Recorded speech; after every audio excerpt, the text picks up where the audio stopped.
Hello, നമ്മുടെ ലാലേട്ടൻ വേൽ കൊടുത്ത മുരുകക്ഷേത്രം പുഷ്പയിലെ കോവിൽ കാണാൻ പോരുന്നോ? കുളത്തൂപ്പുഴ ശ്രീധർമ്മശാസ്താ ക്ഷേത്രവും പാലരുവിയും ആസ്വദിച്ച വൺ ഡേ ട്രിപ്പിന്റെ അവസാന ഭാഗമാണിത്. സുന്ദരപാണ്ഡ്യപുരത്തെ സൂര്യകാന്തി പൂക്കളെ കാണാം, ബോർഡർ ചിക്കനും ആസ്വദിക്കാം. അപ്പൊ എങ്ങനാ? ഹലോ, നമസ്കാരം, ഞാൻ RJ അഞ്ജലി. പോകാം വീഡിയോയിലേക്ക്. ഹോട്ടലിന്റെ പേര് സൂചിപ്പിക്കുന്നത് പോലെ പൊറോട്ട തന്നെ നായകൻ. കിടന്ന് കുഴയുന്നത് കണ്ടോ? അതിർത്തിയിലെ പൊരിച്ച കോഴിന്റെ മണം.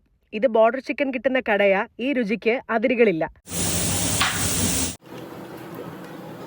കൂടെ കഴിക്കാൻ നാട്ടുകോഴി 65, കാട പൊരിച്ചത്, പിച്ചിയ കോഴി. ഇനി പൊറോട്ട വേണ്ടെങ്കിൽ ചിക്കൻ, കാട, മട്ടൺ ബിരിയാണികളുണ്ട്. തനി നാടൻ ശൈലിയിലുള്ള ഭക്ഷണമാണ്. പക്ഷേ രുചിയിൽ സകലതിനെയും പിന്നിലാക്കും പിച്ചിയ കോഴി എന്ന എക്സ്ക്ലൂസീവ് ഐറ്റം. പിച്ചിയ കോഴി റെഡിയാകുന്നതാണ് ഇപ്പോൾ കണ്ടത്. എല്ലിൽ നിന്നും വേർപെടുത്തിയെടുത്ത ചിക്കൻ കഷ്ണങ്ങൾ നല്ല വെളിച്ചെണ്ണയും ഇവരുടേതായ മസാലക്കൂട്ടും ചേർത്തിട്ടാണ് ചിക്കിയെടുക്കുന്നത്. ചെങ്കോട്ടയിൽ നിന്ന് തെങ്കാശിയിലേക്ക് പോകുന്ന വഴിക്കാണ് റഹ്മത്ത് എന്ന പേരിട്ട ബോർഡർ ചിക്കന്റെ ഈ ആസ്ഥാന കേന്ദ്രം പ്രവർത്തിക്കുന്നത്. ഒരു ഷീറ്റ് മേഞ്ഞ കെട്ടിടമാണ്. പക്ഷെ പൂരത്തിനുള്ള ആള് എപ്പോഴും ഉണ്ടാകും. തിക്കും തിരക്കും ബഹളവും. കുറെ പേർ കസേരകളിൽ ഇരുന്ന് കഴിക്കുന്നു.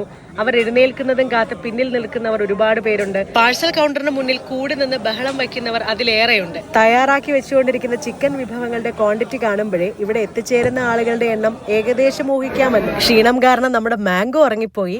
പൊതുവെ ബിരിയാണി പ്രേമിയായ തൻവിപ്പാപ്പ മമ്മിക്കൊപ്പം ചേർന്ന് ഒരു ചിക്കൻ ബിരിയാണി കഴിക്കുകയാണ്. ഇവിടുത്തെ മറ്റ് വിഭവങ്ങൾ ഒന്നും തന്നെ ടേസ്റ്റ് ചെയ്തില്ലെങ്കിലും പിച്ചേ ചിക്കൻ വേറെ ലെവലാണ്. മുരിഞ്ഞ പൊറോട്ടയ്ക്കൊപ്പം കഴിക്കാൻ ഏറ്റവും ബെസ്റ്റ് ആണ്. ഹോട്ടലിന്റെ ഉടമകളാണ് ഖനിയും ഷേഖും. 2 സഹോദരങ്ങളാണ്.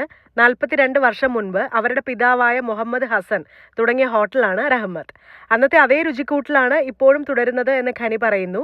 മല്ലി, പെരുംജീരകം, ജീരകം, വറ്റൽമുളക് ഇത് അരച്ചു ചേർത്ത മസാലയും ശുദ്ധമായ വെളിച്ചെണ്ണയുമാണ് ആ രുചിയുടെ പിന്നിലെ രഹസ്യം. ഭക്ഷണം കഴിക്കുന്ന ഇടത്തിന് പിന്നിലാണ് ഒരു ഫാക്ടറി പോലെ പ്രവർത്തിച്ചുകൊണ്ടിരിക്കുന്ന വിശാലമായ അടുക്കള. അപ്പോൾ ഈ വഴി പോകുന്നവർ ഉറപ്പായും ടേസ്റ്റ് ചെയ്യണേ. അധികം ലാഭം എടുക്കാത്ത ബഡ്ജറ്റ് ഫ്രണ്ട്ലി റേഞ്ചിലാണ് ഭക്ഷണം ഒരുക്കിയിരിക്കുന്നത് എന്നൊരു വലിയ പ്രത്യേകത കൂടിയുണ്ട്. പിന്നെ ഞങ്ങൾ തൊട്ടടുത്ത കടയിൽ നിന്നും ജിഗർദണ്ഡ ടേസ്റ്റ് ചെയ്തു. നമ്മുടെ നാട്ടിൽ കിട്ടുന്ന ജിഗർദണ്ഡയൊന്നും ശരിക്കും ജിഗർദണ്ഡ അല്ല എന്ന് മനസ്സിലായി. കരിച്ചു പോച്ചു, എല്ലാമേ ഉണങ്ങിപ്പോച്ചു. ഇത് പാക്കുന്നതുക്കാக இந்த ദൂരം വന്നിട്ടേനെ. അയ്യോ, സുന്ദരപാണ്ഡ്യപുരത്തെ സൂര്യകാന്തി പൂക്കളെല്ലാം കൊഴിഞ്ഞു പോയോ എന്ന് വിഷമിക്കാൻ വരട്ടെ. അങ്ങ് അകലെ ഒരു ചെറിയ സൂര്യകാന്തി പാടം കാണുന്നുണ്ട്. ബസ് മതി, അത് മതി, നമുക്ക് അവിടേക്ക് പോവാം.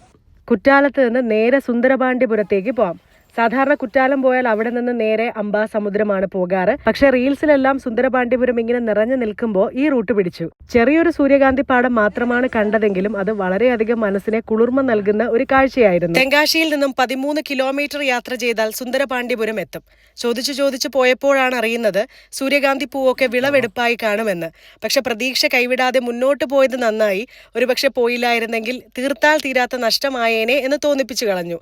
സുന്ദരപാണ്ഡ്യൻ എന്ന മഹാരാജ ഈ ഗ്രാമം നിർമ്മിച്ചു എന്നാണ് വെയ്പ്പ്. ധാരാളം മലയാളം, തമിഴ് സിനിമ, സീരിയലൊക്കെ ഷൂട്ട് ചെയ്തിട്ടുള്ള സ്ഥലമാണിത്. റോജ, മുതൽവൻ, അന്യൻ ഇതൊക്കെ ഇവിടെയാണ് അത്രേ ഷൂട്ട് ചെയ്തത്. റോജ പാറ എന്നൊരു പാറക്കെട്ട് തന്നെ ഇവിടെയുണ്ട്. പ്രകൃതി കനിഞ്ഞനുഗ്രഹിച്ച് നൽകിയ സൗന്ദര്യമാണ് ഇവിടെ.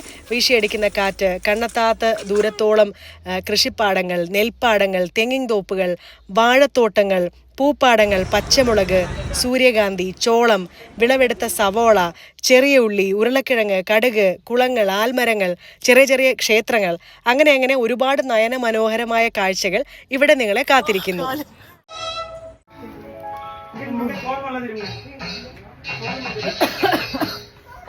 കേരള തമിഴ്നാട് അതിർത്തിയിലെ ചെങ്കോട്ട തിരുമല കോവിലിൽ നമ്മുടെ ലാലേട്ടൻ ദർശനം നടത്തിയതും ചെമ്പിൽ പൊതിഞ്ഞ വേല് സമർപ്പിച്ചതും ഓർക്കുന്നോ? കുത്തനെയുള്ള കയറ്റം നടന്നു കയറുന്നത് പ്രയാസകരമായൊരു കാര്യമാണ്. പ്രത്യേകിച്ചും എന്നെ പോലെ ശ്വാസമുട്ടലുള്ള ആൾക്കാരാണെന്നുണ്ടെങ്കിൽ കുറച്ച് ബുദ്ധിമുട്ടും. പക്ഷേ ഏറ്റവും മുകൾ ഭാഗം വരെയും വാഹനം എത്തും എന്നുള്ളത് ഞങ്ങൾക്ക് അറിയാതെ പോയി.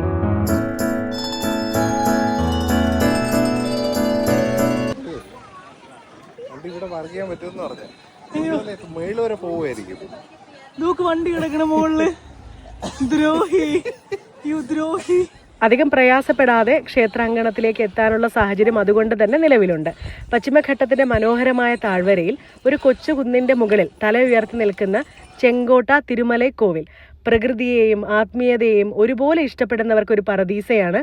ചുറ്റും കാടിന്റെ കുളിരും കിളികളുടെ പാട്ടും തെളിഞ്ഞ നീലാകാശവും ഒക്കെ നമുക്ക് കാണാം. ഈ ക്ഷേത്ര ദർശനം തീർത്ഥാടനത്തിനപ്പുറം പ്രകൃതിയെ അടുത്തറിയാനുള്ള ഒരു അവസരം കൂടിയായി നമുക്ക് കണക്കാക്കാം. കേരള തമിഴ്നാട് അതിർത്തിയിൽ ചെങ്കോട്ട താലൂക്കിലാണ് നൂറ്റാണ്ടുകൾ പഴക്കമുള്ള ഈ പുരാതന മുരുകക്ഷേത്രം സ്ഥിതി ചെയ്യുന്നത്. ചെങ്കോട്ട പട്ടണത്തിൽ നിന്ന് ഏകദേശം 8 കിലോമീറ്റർ അകലെയാണ് ഇത്. അല്ലു അർജുന്റെ സൂപ്പർ ഹിറ്റ് ചിത്രം പുഷ്പയിലെ ചില രംഗങ്ങൾ ഇവിടെ ചിത്രീകരിച്ചിട്ടുണ്ട്. സിനിമയുടെ റിലീസ് സമയത്ത് സോഷ്യൽ മീഡിയയിൽ ഈ ക്ഷേത്രം വലിയ ചർച്ചാ വിഷയമായിരുന്നു. മലയാളികളുടെ പ്രിയ നടൻ നമ്മുടെ ലാലേട്ടൻ ഇവിടെ ദർശനം നടത്തുകയും ചെമ്പിൽ പൊതിഞ്ഞ വേൽ സമർപ്പിക്കുകയും ചെയ്തതോടുകൂടി തിരുമലൈ കോവിൽ വീണ്ടും താരമായിരിക്കുകയാണ്. അതുമാത്രമല്ല, നമ്മുടെ ലാലേട്ടന്റെ തുടരും എന്ന സിനിമയിലെ കൊണ്ടാട്ടം എന്ന ഗാനത്തിലും തിരുമല മുരുകനെ കുറിച്ച് പരാമർശമുണ്ട്. ദക്ഷിണ പഴനി എന്ന ഓമന പേരിൽ അറിയപ്പെടുന്ന ഈ മുരുകക്ഷേത്രം സഞ്ചാരികളെ സംബന്ധിച്ചിടത്തോളം വെറുമൊരു ആരാധനാലയം മാത്രമല്ല, മനസ്സും ശരീരവും ഒരുപോലെ കുളിരണിയിക്കുന്ന ഒരു അനുഭവമാണ്. അപ്പോൾ തീർച്ചയായും ഇവിടേക്കും വരണേ. പഴനിയിലെ അതേ ചൈതന്യം ഇവിടെ ഉണ്ട് എന്നാണ് ഭക്തരുടെ വിശ്വാസം. കാൽനടയായി പോകുന്നവർക്ക് 625 പടികൾ കയറേണ്ടതുണ്ട്. കാറിനുള്ള പാർക്കിംഗ് ഫീസ് വെറും 50 രൂപ മാത്രമാണ്. അപ്പോൾ തീർച്ചയായും ഈ സ്ഥലങ്ങളെല്ലാം ഉൾപ്പെടുത്തി യാത്ര ചെയ്യുന്ന കാര്യം പരിഗണിക്കും.